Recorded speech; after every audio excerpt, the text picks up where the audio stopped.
Welcome to the 2017 Bowman Creek Educational Ecosystem Final Presentations. My name is Sarah Bugdad, and I'm a recent graduate from the University of Notre Dame with a concentration in environmental engineering. After graduation, I was inspired by the amount of innovation and collaboration that happens here in South Bend and decided to stay on as a fellow at Focus. This summer, I have been involved with Bowman Creek Educational Ecosystem as the team lead for 30 outstanding interns. So we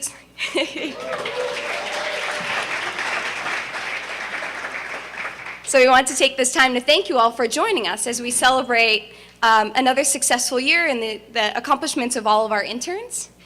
So the agenda for tonight is we will not only be hearing from our outstanding interns, but we will also be showcasing many vital stakeholders which have helped us to reach our success this summer, and we thank them for doing so. Welcome to Lang Lab. If you were to walk into Lang Lab, which is a reimagined warehouse and the home of BCE2 during the summer internship program, some of the things that you would see would be interns ranging in age from 16 all the way to 48 years old, coming from 13 different institutions all around Indiana and the United States, collaborating and communicating with city officials and community members, having mentorship sessions, and working together. We not only had one, but two stormwater labs in our co-work space, as well as a Arduino Technology Center. And of course, there's always someone who walks in and is asking, well, what do you guys do here? So the Bowman Creek Educational Ecosystem, or BCE2, started as a creek revitalization project here in the Southeast neighborhood. At first, our efforts were very focused on the technical aspects behind this creek revitalization, but we soon realized that is not going to be just this one-off project that we do or a simple solution that can be implemented. Instead, we realized that this was not just about a creek, and it was more about bringing our people around our assets and what this community can be proud of. By utilizing this asset-based approach and talking to our neighbors and our community members, we were able to develop a framework that can be applied to a variety of projects. This asset-based approach really helps us to utilize all of our stakeholders. And while Bowman Creek itself was the catalyst that started this organization, we are now able to tackle the biggest problems that we can find in this community and are facing our city. So this framework is really comprised of three components, which is city government, community organizations, and institutions.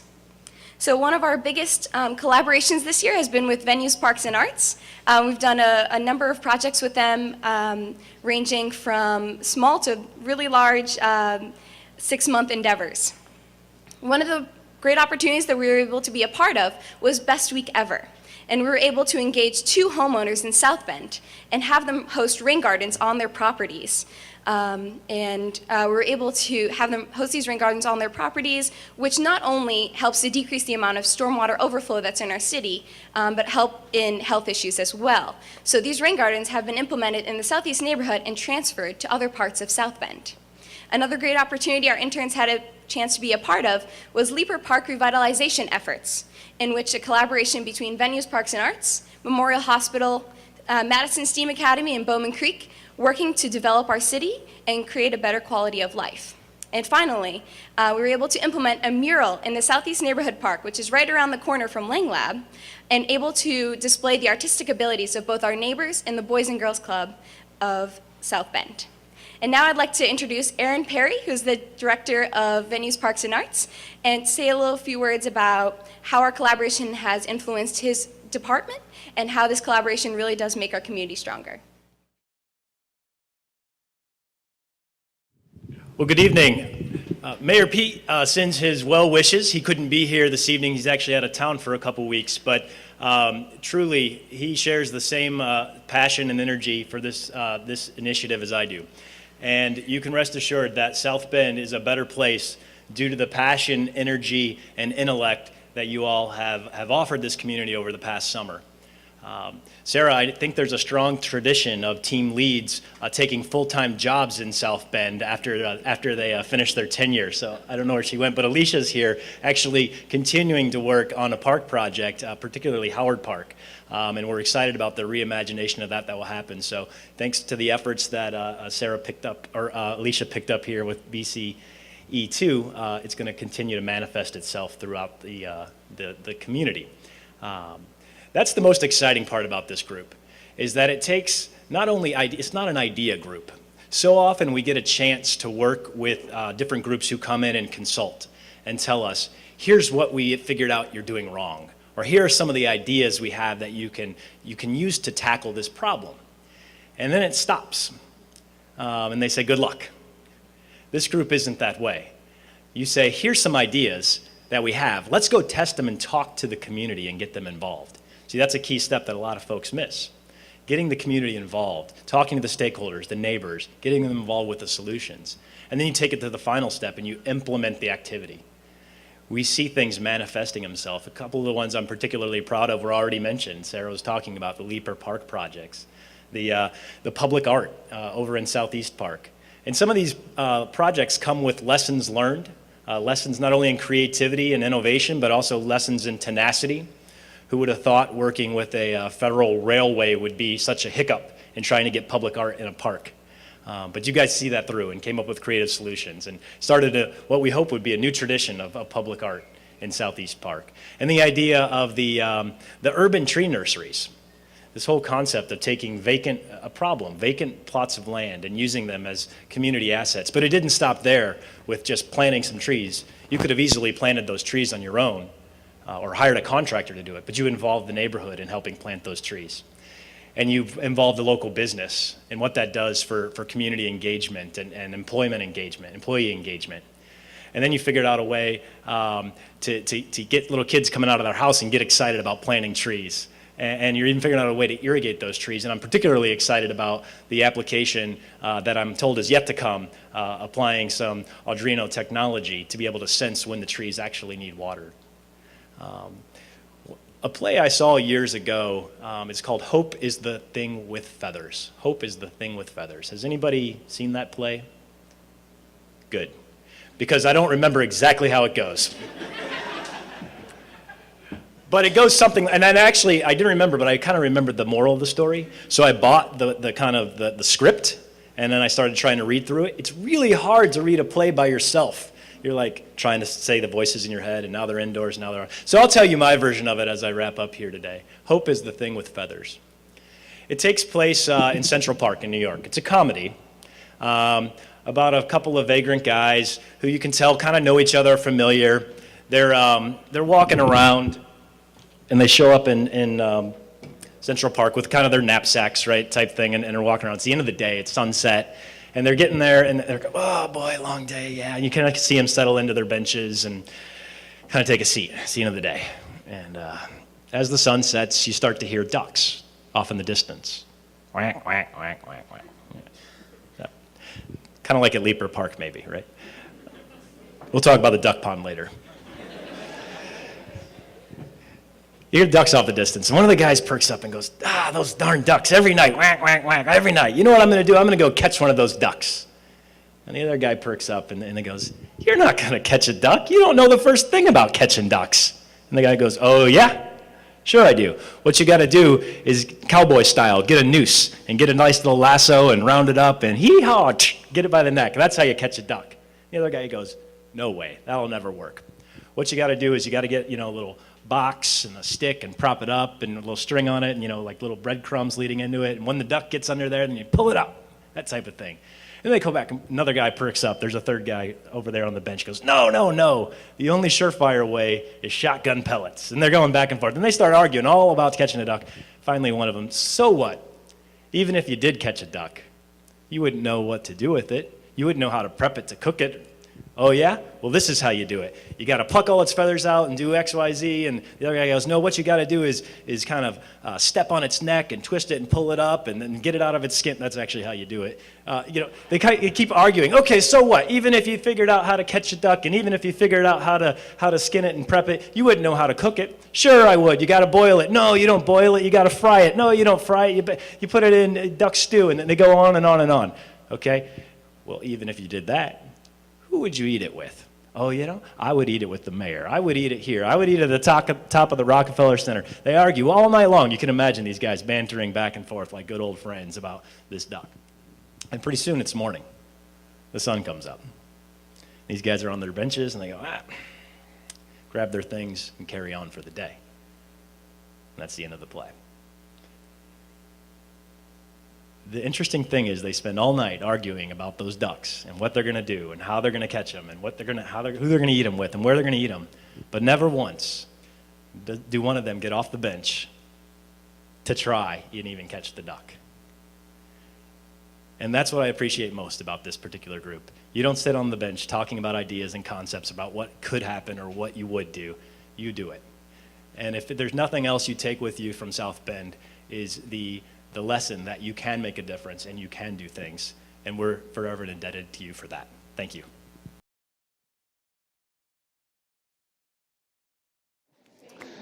So hi, my name is Finn Kavanaugh. I study civil engineering at the University of Notre Dame, and I'm going to represent the daylighting team. Now, as many of you know, Bowman Creek is kind of a neglected part of the southeast neighborhood. It runs underground for most of its length. It accumulates trash and pollution. And so we, in that, see a great opportunity to invest in the neighborhood. We think that by bringing this creek to the surface, we can make the area greener, make it prettier, and increase property values. And so this summer, we ran a feasibility study of doing just that.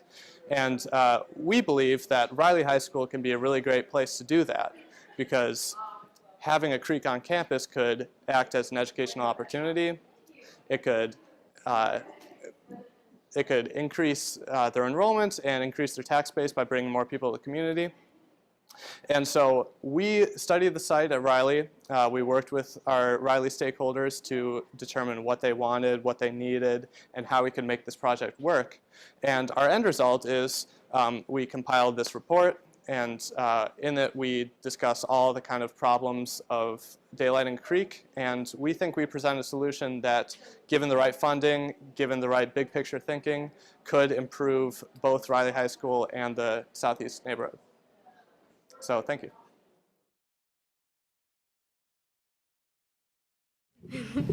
Hello, I'm Brittany Arenas. I go to Riley High School and I want to be a biochemical engineer.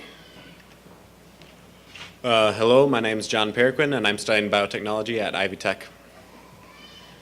And hi, my name is Amy Cuevas. I am also studying biotechnology at Ivy Tech, and we are the ecosystem revitalization team. Our team is dedicated to the residents of the South Bend Southeast neighborhood. And we realized that not only is the community one of the greatest aspects of the Southeast neighborhood, but they also have two intrinsically important aspects to them. They have their natural assets and their institutional assets. And we felt that through interviewing and really talking with the community, that both of those were really not as ideally used as we would like them to be. So what we did is we went through two approaches.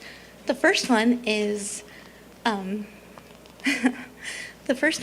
we did our best to bring science to the forefront of the community. We actually went to Ravenna Park and took a biological survey of all of the flora and fauna that we could find. So what we did is we made a giant grid, 7.5 meters by 7.5 meters for all of you. It's pretty great. And we took samples from all of those. And what we did with those samples is we took it back to Ivy Tech, we ground it up, and we actually made a DNA barcode.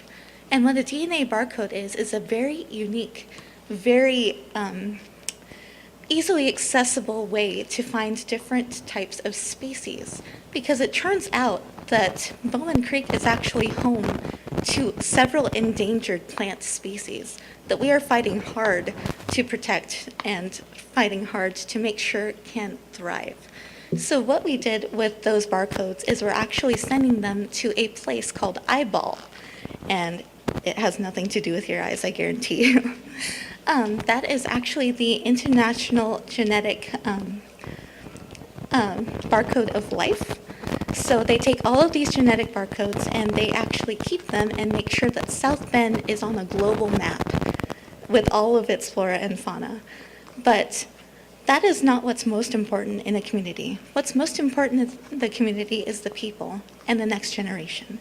So to encompass that, we actually put on a 5-day educational STEAM camp with people as old as 18 to as young as, I would say 5. They were so cute.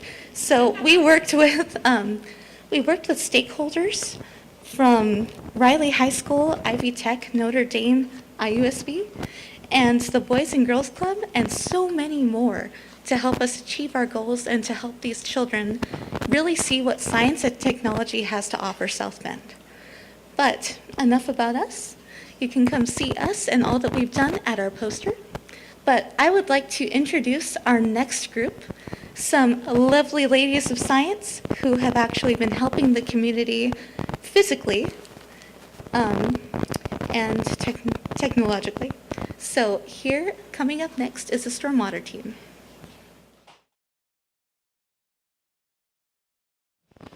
Hi, I'm Grace Bouchong. I'm studying computer science at Notre Dame.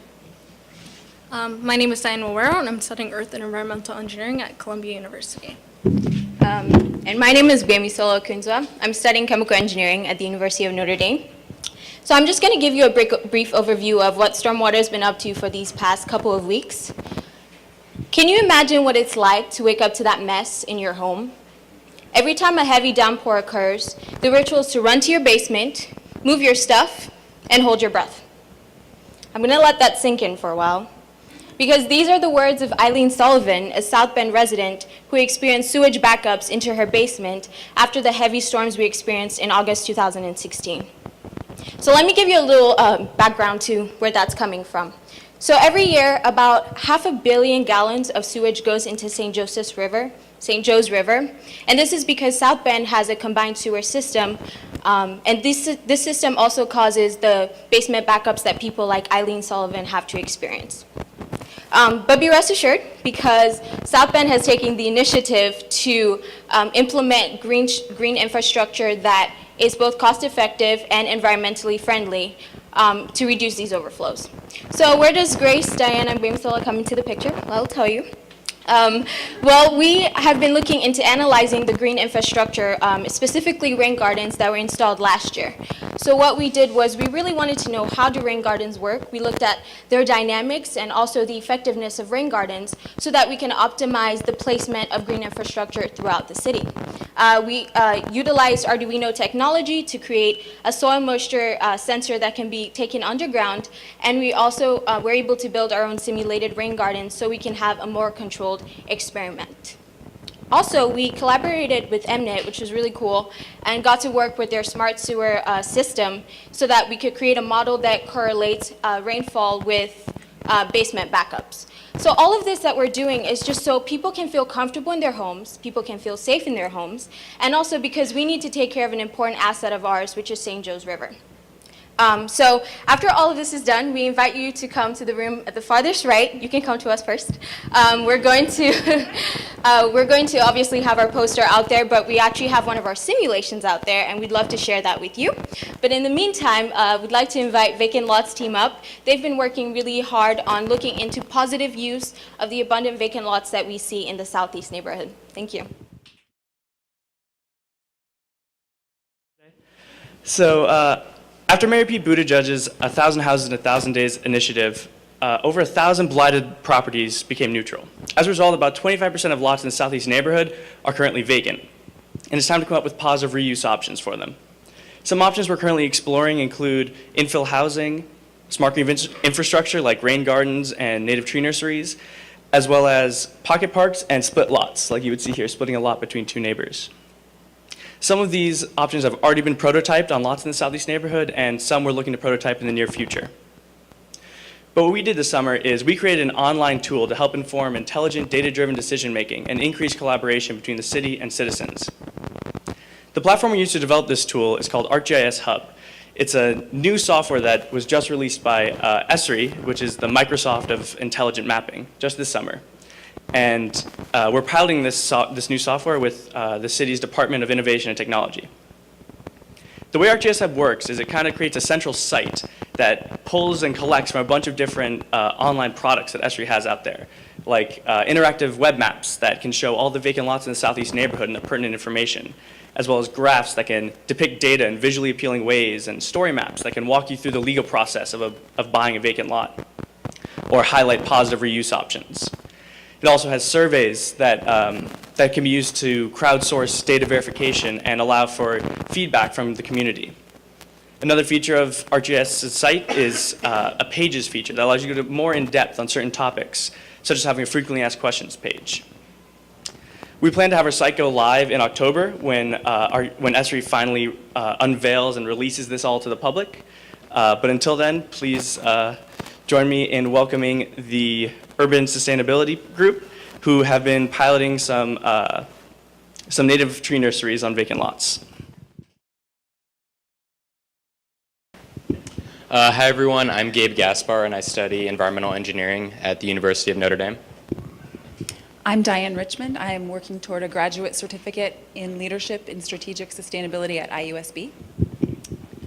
Hi, and I'm Sanay Talahun. I study mechanical engineering at the University of Notre Dame, and we are the Urban Sustainability Group. This summer we learned a lot. We were given the opportunity to design some innovative solutions to make South Bend sustainable, increase the quality of life, and also provide some cost-saving solutions to some organizations that want to have a positive impact around this neighborhood. Our team mainly focused on the native tree nurseries, and as the vacant lots group mentioned, there are a lot of vacant lots in the southeast neighborhood, and this pilot actually came as one of the initiatives to move the vacant lots from neutral to positive. And this project would actually not have been possible without the support and enthusiasm of the city forester, Brent Thompson, so we'd like to thank him a lot. And we'd also like to thank the employees of Leopard Components, which through their community engagement initiatives volunteered their time and came and planted these trees in 3 of the vacant lots around the southeast neighborhood. But after they planted these trees, Brent had to make sure that watering trucks came a few times a week to make sure that the trees had water and didn't die. So that's where we come in. We focused on getting a more sustainable source of water for the trees and also getting into them fast. So we managed to cultivate some partnership with the City of South Bend's Waterworks, Vantage Parks and Arts, and BCE2 to come up with some solutions. We managed to design and install 3 irrigation systems, 1 on each lot. After we installed them, we managed to automate these systems using a programmable timer that's connected to a solenoid valve so that we can program when the water comes on and off so that people don't have to go there manually and turn it on and off. And we also have future plans to make it more effective and conserve more water by using more smart technology like the Arduino technology and moisture sensors so that we can sense when the trees actually need water so that we're not wasting any water or overwatering the trees. So after all this was over, we did a cost analysis on the entire project, and the pilot is projected to save the city about $300 per tree over a period of 5 years. So we think this is a very exciting initiative that can be replicated all over South Bend. We also designed an interactive map of the tree nurseries. So if you'd like to come check that out, that's pretty cool. And we're going to have it at our posters later. Thank you. And up next, the team, the Southeast Neighborhood Redevelopment team that's been working a lot with the neighborhood organizations around Southeast will come up. Hello, my name is Norberto Garcia. I study sustainability at Indiana University South Bend. My name is Fred Teague, and I just recently graduated from Ivy Tech with a degree in Business Administration and Management.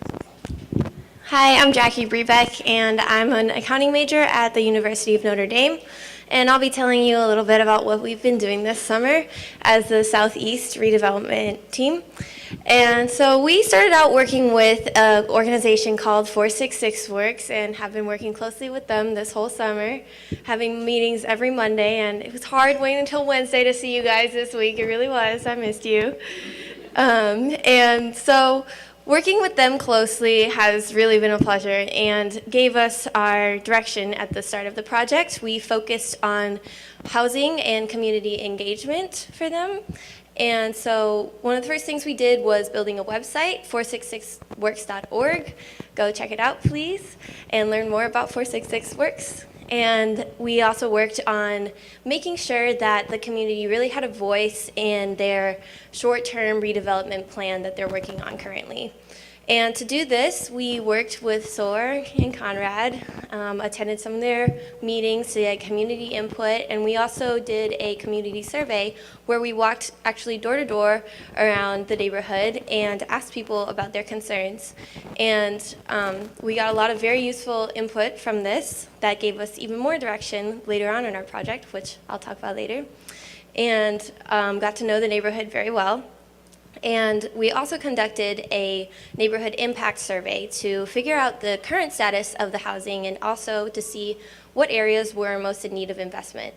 And so we identified an area for phase 1 of 466 Works redevelopment plan and identified vacant lots that could be suitable for building houses on, houses that needed renovation, sidewalks and streets that needed renovation, things like this, and we've compiled that into an ArcGIS database, and we actually also have a physical representation of that over at our booth, so stop by to check that out.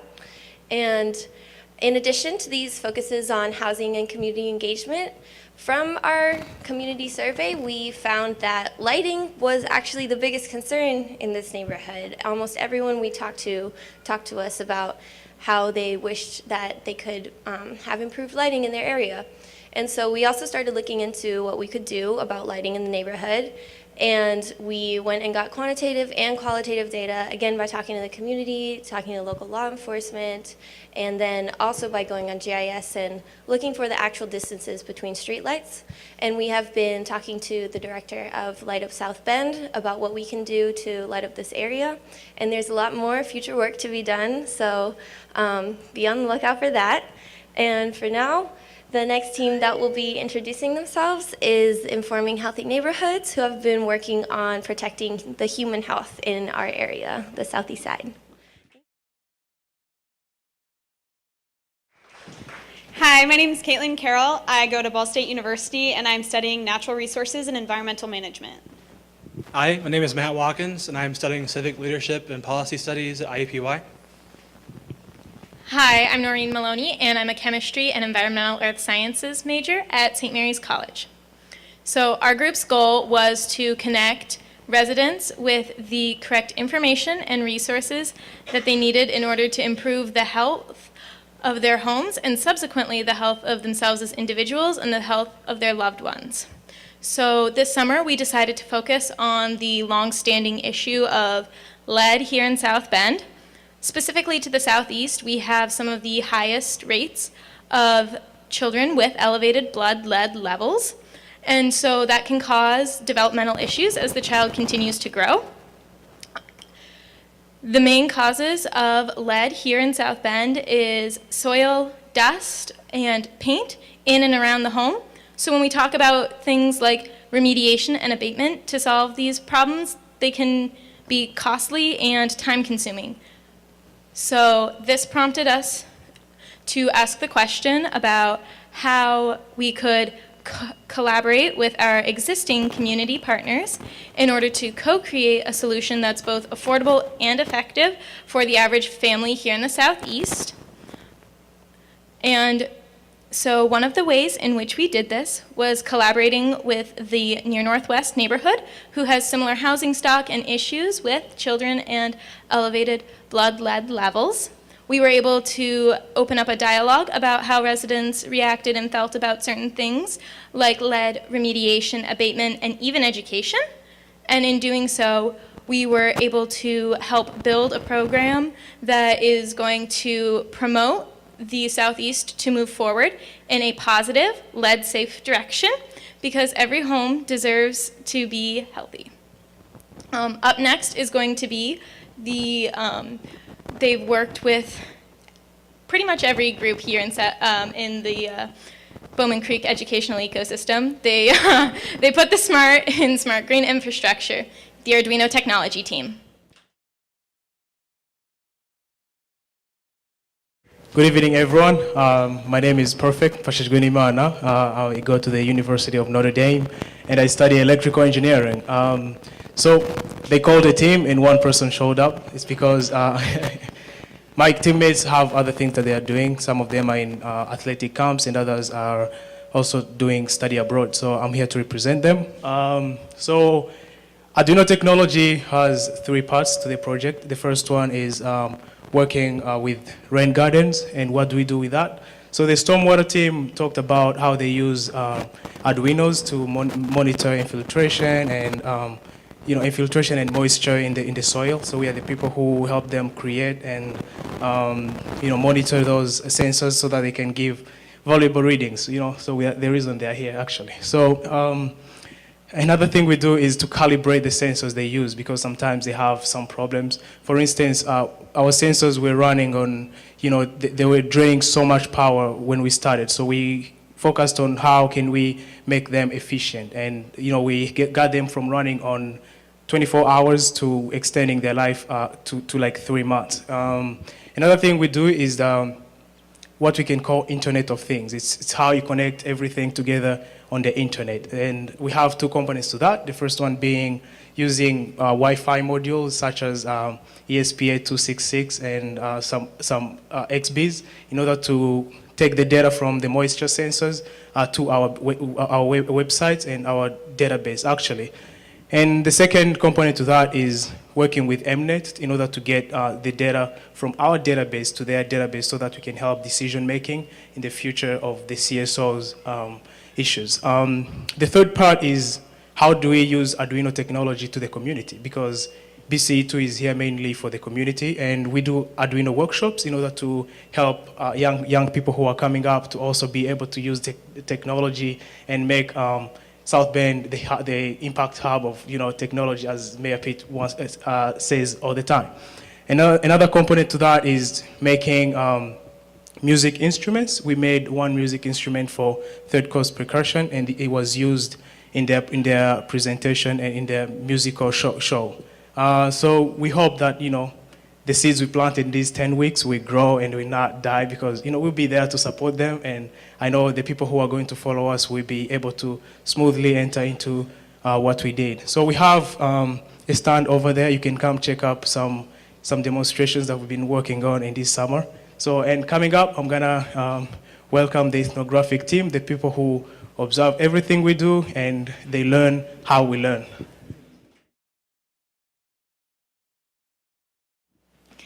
Hi, my name is Mitty Norberg. I am studying English and Global Studies at St. Mary's College. Hello, I'm Kirill Gillespie, and I study anthropology and Spanish at Skidmore College. And hi, everyone. I'm Maeve Malozzi Kelly. I'm studying sustainable development at the School for International Training in Vermont. And I'd also like to introduce one of our other teammates, Celia Webb. She just graduated Notre Dame with a degree in anthropology, and she will be at our poster session later. Hi, I'm Gabrielle Robinson. I just graduated from Indiana University South Bend with a degree in sustainability and sociology.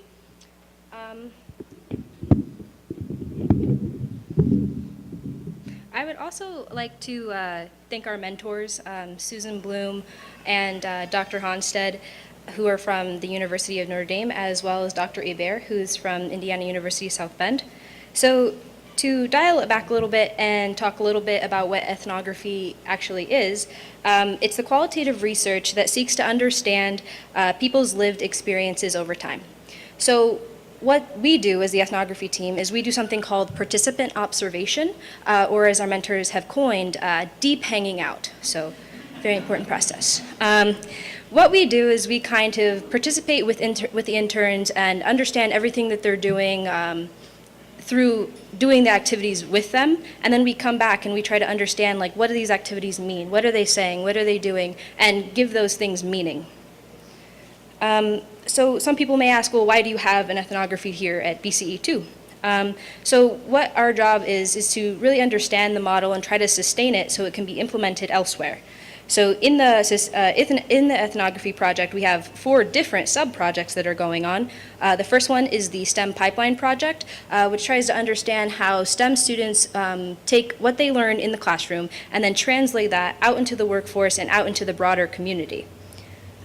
The second project that Kirill has been working on is the STEAM project. He's been learning about how STEAM education, which is STEM plus arts, combines with STEAM and music to create like a curriculum and customized instruments, and how that can be effective for alternative processes of learning for children. So we also have an authentic learning project where we try to understand how students learn outside of the classroom.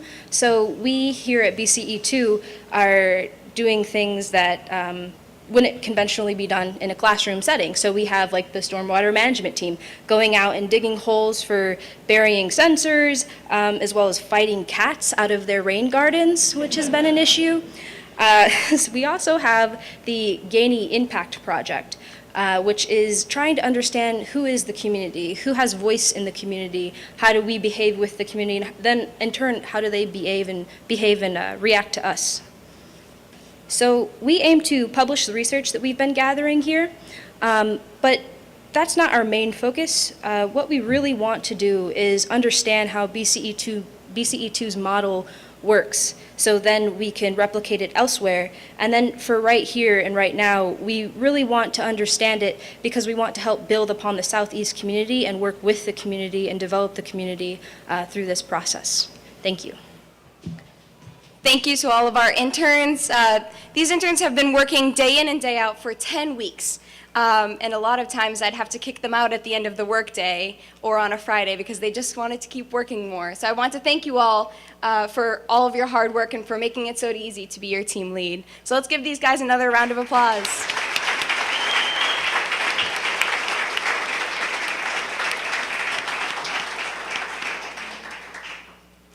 As I had previously mentioned, I'm a fellow at Enfocus, which is a local nonprofit focused on talent retention in the area, as well as building capacity for local organizations. In 2012, our next guest speaker, Santi Garces, had worked with Enfocus and was actually one of the founding members. After his fellowship projects, he was able to continue working with the city of South Bend and bringing his enthusiasm and innovative spirit to the city of South Bend. Santi is now the director of the Department of Innovation and Technology at the City of South Bend. He is working to build capacity at the city and making this an interconnected city both through South Bend and through BCE2. And he's working to make this what it actually means to be a university-city collaboration. So please help me welcome Santi Garces. Thank you, Sarah. I think you made me sound more impressive than I am. But just wanted to start by honoring the memory of a former Enfocus fellow who passed away yesterday, Brett Answer.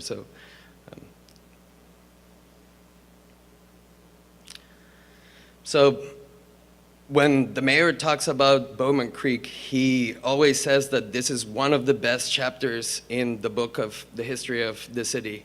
And I think that a lot of times when you're working hard in the day-to-day of how is it that you're solving some of these really complex urban challenges, we forget about the scope and the scale of and the meaningfulness of the work that these really bright and talented people and the neighbors have been doing together.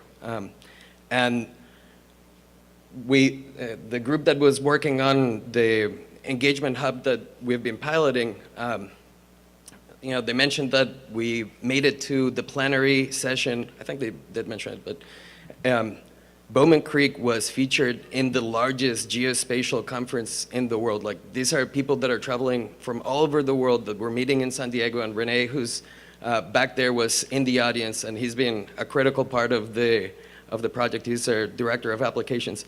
And in this international conference, people were talking about how is it that folks in Bowman Creek, the students and the neighbors and the city, were coming together to start looking at really complicated issues like vacant lots and lead and health and all of these things, and in a way that is new and exciting. And as soon as the plenary happened, I received a text message from the former deputy mayor of New York saying, "Hey, I have a little bit of South Bend jealousy."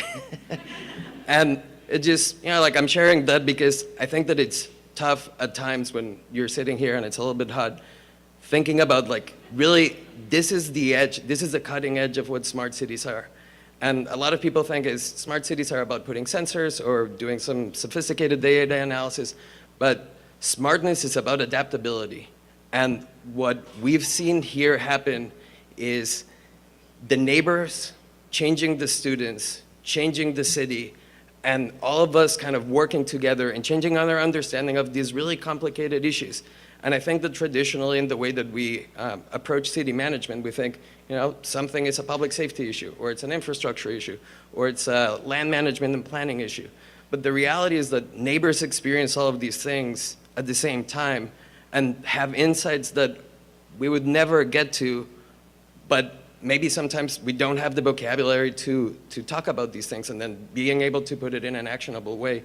And I think that what all of these brilliant folks and Sarah have been doing is creating these new ways in which we're communicating and understanding what are the challenges that we all are trying to solve, and then creating an opportunity for compromising and creativity to bring these things together. And that's unique. We are fortunate in that we get the opportunity of talking with people from all over the country and all over the world. And I brag about Bowman Creek every time. It's just this is incredibly exciting stuff. And we're very grateful to have the leadership and vision that Gary has introduced and the energy that he's brought together. I'm very lucky to work with Brian Donahue, who establishes all these friendships and moves things around and connects the dots. And Renee, who in an already very busy schedule takes time to meet with people and push and advance. We're advancing the future of what open data and what technology in the context of community engagement is, and that's awesome. So thank you for letting us be a part of it, and we look forward to seeing what comes on next year and the year after. So thank you. Thanks, Santi. We're also thankful to get to work with so many great people from the Department of Innovation and Technology, and are always energized by the innovative ideas that you guys are coming up with, maybe sometime more than Sarah and I can handle, but. So I'm Maria Krug. I'm a grad student at Notre Dame studying environmental engineering, and I'm thankful to have had the opportunity this summer to be one of the advisors for the Bowman Creek team. So as you've heard from all of the interns, we couldn't have done this summer without a network of so many great people across the city and from so many different sectors.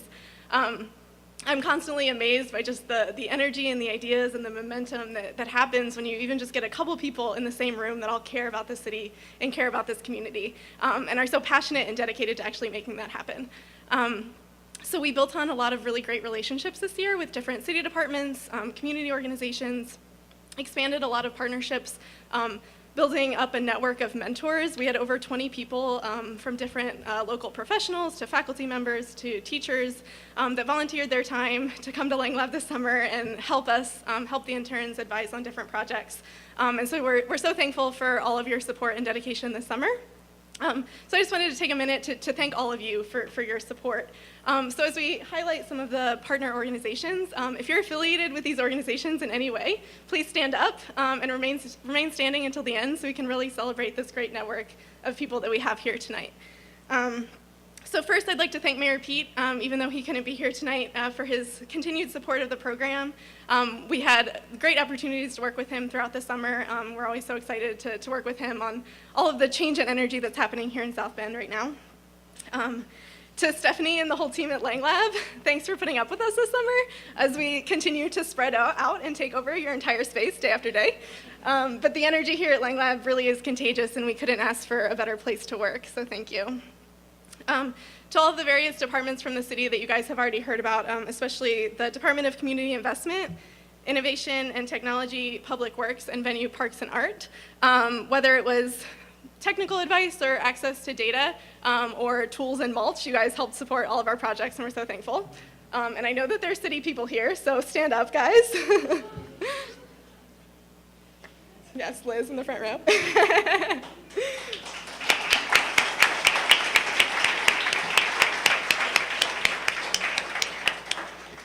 To all of our partnering academic institutions for the administration and faculty and staff support, dedication of so much time and resources to making this internship possible. Thanks to Riley High School, IUSB, Notre Dame, St. Mary's, and Ivy Tech. You guys should be standing. I know there's people here.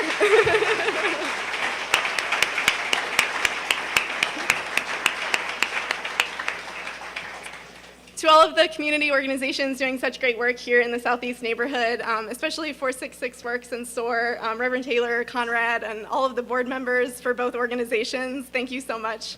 All of the residents of the Southeast neighborhood and different community volunteers from across the city who came from different churches or organizations to help out on projects. We had such a great time working together this summer to further this shared vision and look forward to continuing that far into the future. To local businesses, including MNet and InFocus, we learned so much from your help and expertise this summer. We're always inspired by what you guys are doing here in South Bend. To all the past interns and members of the Bowman Creek family, we're so thankful to have 2 former team leads still here in South Bend, as Aaron mentioned earlier. So Alicia Zarnicki and John Schomer, thanks for your continued advice, and all of the past mentors who still answered our emails and answered questions no matter where they were in the world. Thank you guys.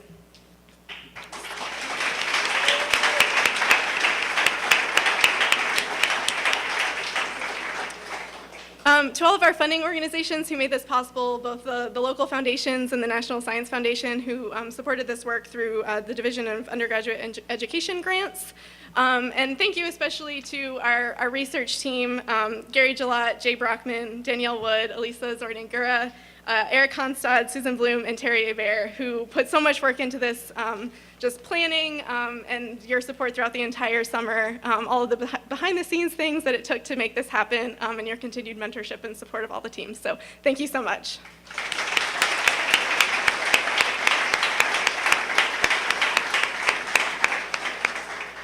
So as you can see, pretty much everyone in this room had a part to play, and we couldn't have done it without all of you. So thank you all for being here tonight and for all of your support and dedication throughout this program. So let's celebrate kind of this network that we've built together to getting amazing things done here in South Bend. I'm gonna keep up on my time. So I'd like to introduce Liz Meredith, who with the Department of Community Investment with the city. So as I mentioned before, Liz was one of our amazing mentors this summer who came to Lang Lab once a week to meet with different teams and answer questions and give advice. So we learned so much from her this summer, so we wanted her to share a few words about her involvement with Bowman Creek and kind of the part that these relationships play and partnerships play working with the city as a city planner. So thanks, Liz.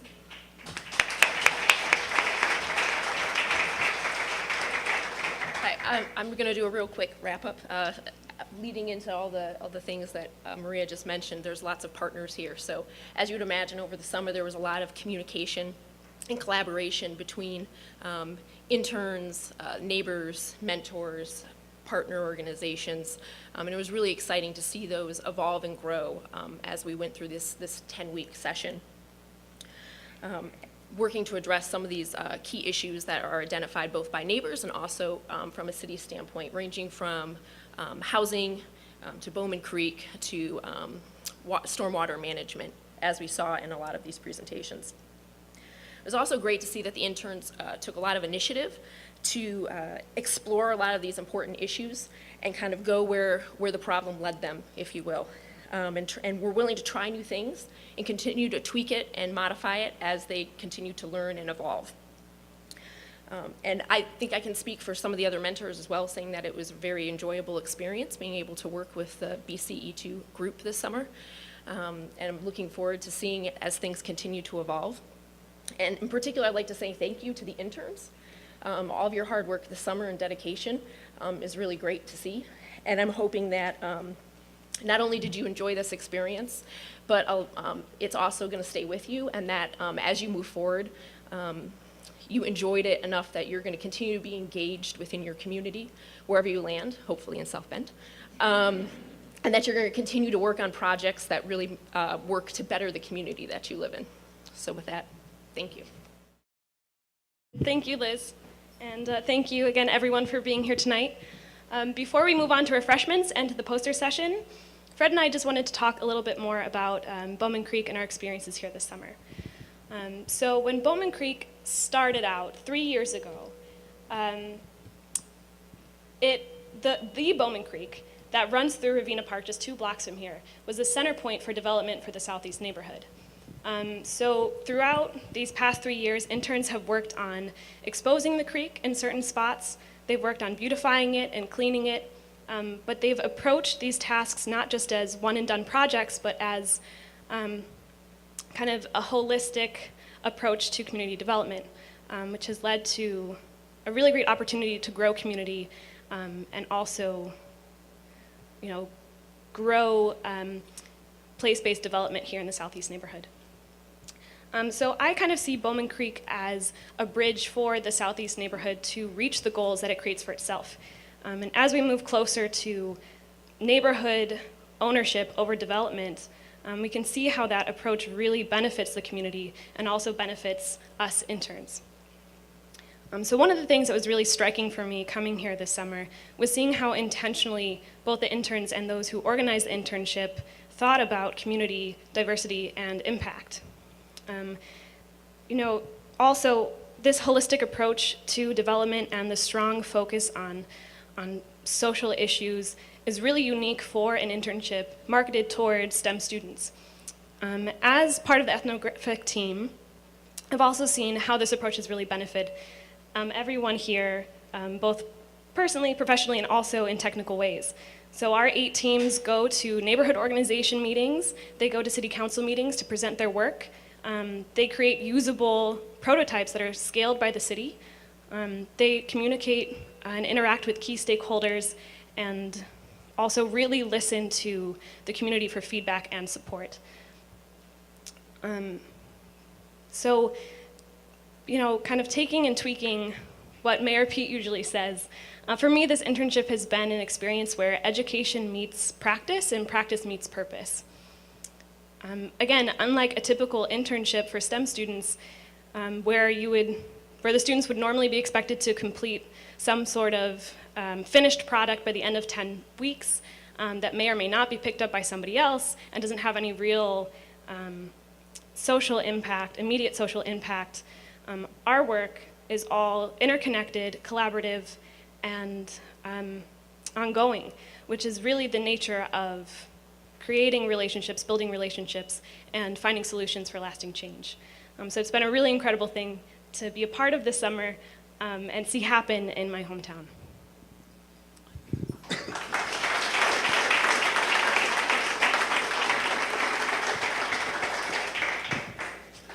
And when I reflect back on my time at Bowman Creek, I realized that there were so many invaluable takeaways.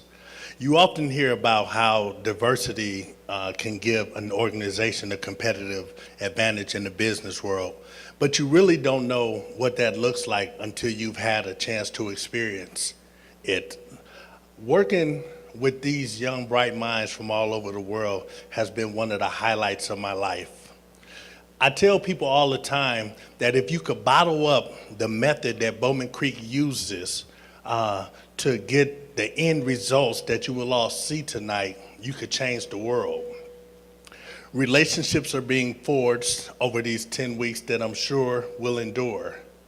One thing I realized is that in all the classes that I've taken, I've never known every student in my classroom's name. I knew all of these students' name within the first week. And I think that says a lot about the unique atmosphere that we've been blessed to be a part of. What I've realized is that I've never witnessed so many young people so engaged as I've seen here in Bowman Creek. Seeing their focus and commitments gives me hope for our future. I've been blessed to be a part of that process, and I look forward to continually being a part of the Bowman Creek family. For all of you that have contributed to this organization, whether financially or just donating your time, know that it wasn't in vain. We are making a difference. We are getting things done. Thank you, and God bless you.